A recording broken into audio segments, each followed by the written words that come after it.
ব্ৰহ্মপুত্ৰত সূৰ্যাস্ত।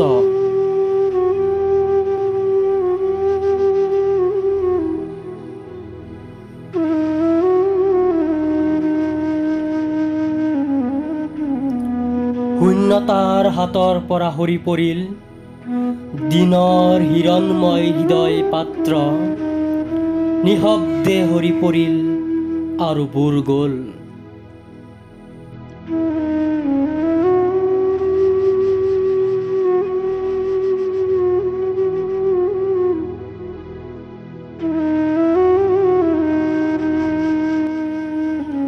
বুৰ বুৰণিত বিৰিঙি উঠিল পাক্তৰ ৰক্তিম আধেয়, মৰ্মন্তুত তাৰ উজ্জ্বলতা, মানসজ অন্তিম লালসাৰ কি প্ৰজ্বলন।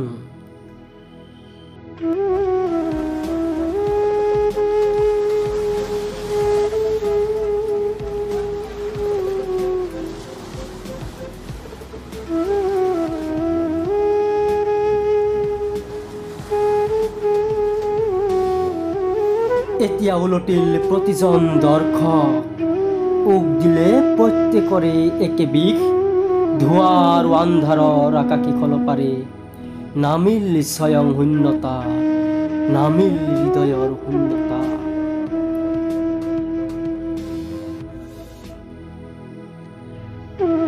কবি নীলমণি ফুকন, পাঠ সৈয়দ আফতাব হুছেইন।